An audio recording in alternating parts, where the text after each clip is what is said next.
Did you know why Spider-Man didn't use the Iron Spider suit in the final battle of Spider-Man No Way Home?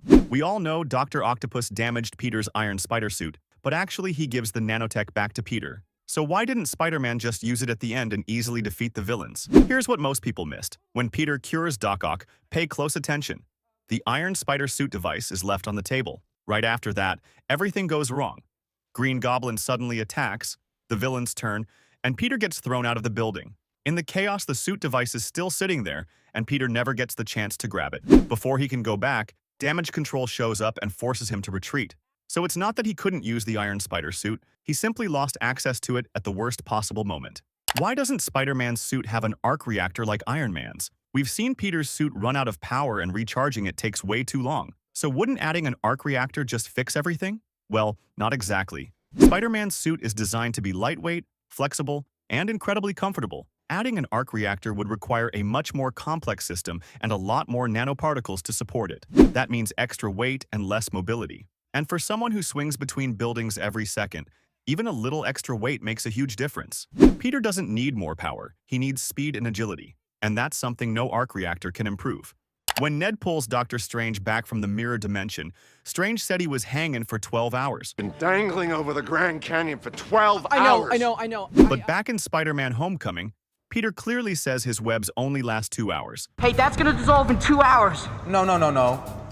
Come fix this. 2 hours, you deserve that. So how did Strange stay up there for 12? Here's the detail most people missed. Even after Tony gave Peter the new suit, Peter still made his own web fluid. But during the ferry scene, Tony realized something. Peter's webs weren't strong enough for high-stakes situations. So what did he do? He upgraded the web formula. That means by the time No Way Home happens, Peter's webs are way stronger, more durable, and can last much longer than just 2 hours. And that's why Dr. Strange was hanging there for 12 hours, not for 2. Spider-Man basically combines the powers of the original Avengers. He's got the precision of Hawkeye. His web shooting is so accurate he can hit the tiniest targets, even something as small as a gun nozzle. In combat, he moves like Black Widow, effortlessly taking on multiple enemies at once with speed, agility, and skill. He shares the strength and stamina of Captain America, capable of stopping powerful attacks with his bare hands. His healing factor is similar to Hulk, not as extreme, but still far beyond normal human recovery. When it comes to intelligence, he's on the level of Iron Man. Peter Parker is a genius who can build,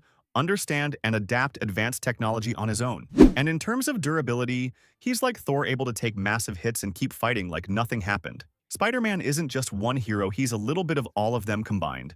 Spider-Man villains become villains after they lose their jobs. Take Norman Osborn. After losing control of Oscorp, the pressure drives him insane and he becomes the Green Goblin. Then there's Dr. Octopus. A failed experiment destroys his lab, his career, his entire life. With nothing left, he becomes one of Spider-Man's deadliest enemies. And Eddie Brock? He gets exposed and fired from the Daily Bugle by Peter Parker. Humiliated and desperate, he bonds with the Venom symbiote. Kurt Connors was on the verge of losing everything, so he injected himself with lizard DNA to save his career and turned into the lizard instead. Even Adrian Toomes, aka the Vulture, turned to crime after Tony Stark shut down his business.